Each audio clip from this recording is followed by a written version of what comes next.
नमस्कार दोस्तों। आज मैं आपको याद रखना क्लास 10th याद रखना मैथ सब्जेक्ट का 7 पॉइंट आपको मैं 1 का याद रखना फोर्थ वाला क्वेश्चन बता रहा हूँ। ठीक है, सबसे पहले आपको याद रखना क्या लिखा हुआ है। Check whether 5, -2, 6, 4, 7, -2 are the vertex of the isosceles triangle. क्या बोल रहा है? आइसोसेल ट्राइंगल मतलब क्या होता है? सम द्विबाहु। ठीक है, समद्विबाहु त्रिभुज, ये आपको ध्यान रखना।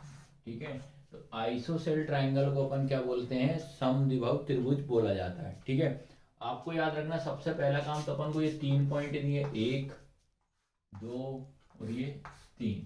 ठीक है, तो अपन क्या करते हैं, 3 पॉइंट जो लिखे हैं ऐसा लिखा, देखो 5, -2, उसके बाद क्या लिखा 6, 4, उसके बाद 7, -2। तो अपन इसको नंबरिंग कर देते हैं। इसको क्या बोलते हैं अपन? ए पॉइंट दे देते हैं। ये क्या हो जाएगा अपना ए।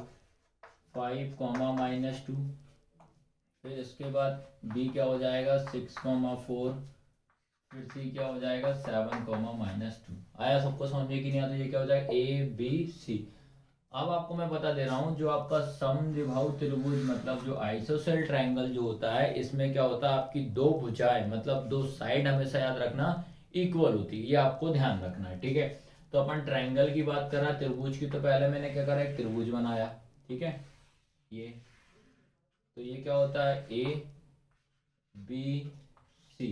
ए की वैल्यू कितनी है आपके पास 5, -2, बी की क्या है 6, 4, सी की क्या है 7, -2। आया सबको समझने की नहीं? तो ए बी सी, तो आइसोसेल ट्राइंगल में या तो ये दोनों साइड बराबर हो जाएं या तो ये दोनों बराबर है। ठीक है, इसको सॉल्व करने के लिए आपको क्या करना पड़ेगा बेटा? सबसे पहले अपन क्या करेंगे, ए बी की डिस्टेंस निकालेंगे। ठीक है, उसके बाद क्या करेंगे, बी सी की डिस्टेंस निकालेंगे। ठीक है, अगर इन दोनों की वैल्यू अगर इक्वल आती है तो अपन क्या करेंगे, ए सी की वैल्यू अपन को नहीं निकालना। आया सबको समझ में कि नहीं आया? ठीक है, तो ये आपको इस प्रकार से आपको क्या करेंगे, अपन ए बी के पॉइंट अपन निकालेंगे।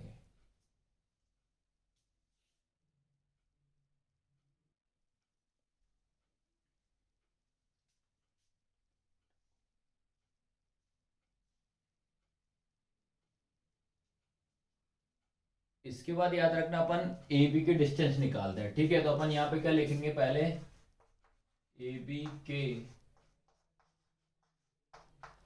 बीच की दूरी।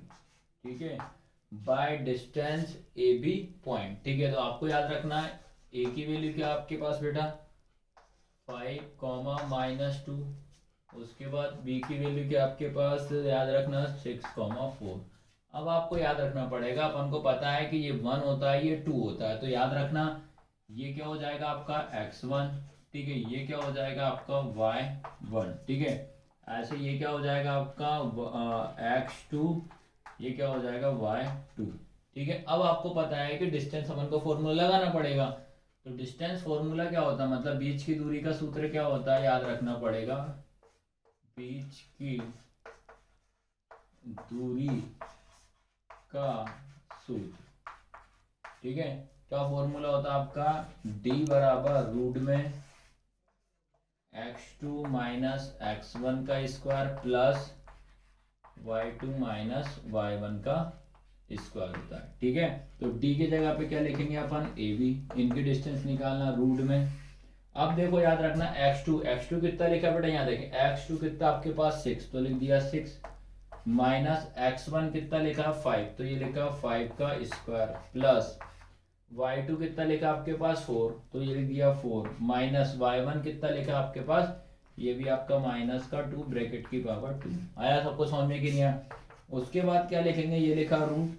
अब याद रखना 6 में से 5 जाएगा तो क्या बचेगा 1 का स्क्वायर प्लस ये हो जाएगा 4 माइनस माइनस कितना प्लस इसकी पावर 2 हो जाएगा। ठीक है, आ रहा सबको समझ में कि नहीं? याद रखना पहले अपन हमेशा ब्रैकेट सॉल्व करना, 6 में से 5 जाएगा तो 1 बचेगा इसका स्क्वायर प्लस 4 का 4 माइनस माइनस कितना हो जाएगा प्लस 2 का स्क्वायर हो जाएगा। उसके बाद 1 का स्क्वायर करेंगे तो 1 होगा प्लस इनको ऐड करेंगे तो 6 का स्क्वायर हो जाएगा। तो इसके बाद क्या होगा, रूट में ये लिखा 1 प्लस 6 का स्क्वायर कितना हो जाएगा 36 दोनों को ऐड करेंगे तो कितना आएगा 37। आया सभी को समझ में कि तो ए बी की डिस्टेंस कितनी आ गई आपके पास 37। अब उसके बाद अपन क्या कर लेते हैं बी सी की डिस्टेंस निकाल लेते हैं। ठीक है, क्या निकाल लेते हैं बी सी। तो क्या लिखोगे बी सी के बीच की दूरी। ठीक है, इंग्लिश में क्या लिखोगे by distance between B C या बी एंड सी पॉइंट लिख देना। ठीक है, उसके बाद अपन क्या लिखेंगे बेटा, ये फॉर्मूला आपका देखो, पहला पॉइंट बी लिखोगे, बी पॉइंट अपने पास क्या 6,4। उसके बाद अपना याद रखना सी पॉइंट देखना पड़ेगा, सी क्या अपने पास 7,-2 याद रखना। सर भाई ये क्या होगा आपका x1, ये क्या होगा आपका y1, इधर से ये क्या हो जाएगा x2, ये क्या हो जाएगा आपका y2। आया सबको समझने कि ये क्या हो जाएगा y2। फॉर्मूला सेम वही रहेगा, बीच की दूरी का क्या होता है d बराबर रूट में, इसको सॉल्व करोगे x2 माइनस x1 का square plus y2 minus y1 का स्क्वायर। ठीक है, तो ये लिखा d की जगह पे क्या है b और c, तो बी सी का पॉइंट निकाल रहे हैं, ये रहा आपका रूट में। अब आपको याद रखना x2 कितना लिखा 7, तो 7 माइनस x1 कितना लिखा 6 का स्क्वायर प्लस y2 कितना लिखा आपके पास -2, ये वाला माइनस y1 कितना 4 इसका स्क्वायर। ठीक है, उसके बाद क्या लिखोगे बी सी, तो ये क्या हो जाएगा आपका 7 में से 6 जाएगा तो 1 का स्क्वायर प्लस ये कितना हो जाएगा माइनस माइनस क्या होगा आपका प्लस, 4 और 2 कितना हो जाएगा 6, तो -6 का स्क्वायर, 4 बड़ा है तो इसलिए बेटा माइनस का साइन लगा है। ठीक है, उसके बाद हो जाएगा बी सी बराबर रूट में 1 का स्क्वायर करेंगे 1 प्लस 6 का स्क्वायर 36 हो जाएगा। फिर उसके बाद क्या हो जाएगा बी सी बराबर रूट में 37 याद रखना। ठीक है, अब मैं बता दे रहा हूँ जो आइसोसेल ट्रायंगल था अपना, ठीक है, समबाहु त्रिभुज ये होता है ए बी सी, तो मैंने क्या करा ए से लेके बी निकाला रूट 37 आया, फिर बी से लेके सी निकाला तो ये भी कितना है रूट 37। अब आपको याद रखना ए सी पॉइंट नहीं निकालना, क्यों नहीं निकालना, क्योंकि ये हमारी दो भुजाएं कैसी आ गई बराबर आ गई, तो इसलिए अपन क्या करेंगे यहाँ समद्विबाहु क्या लिखेंगे समद्विबाहु त्रिभुज है, this is the ISOCELL triangle, याद रखना पड़ेगा। ठीक है, तो क्या लिखोगे यहाँ सम, ठीक है, क्या लिखोगे यहाँ समद्विबाहु त्रिभुज है। ठीक है, तो इस प्रकार से बेटा आपको क्वेश्चन नंबर 4 आपको सॉल्व करना है।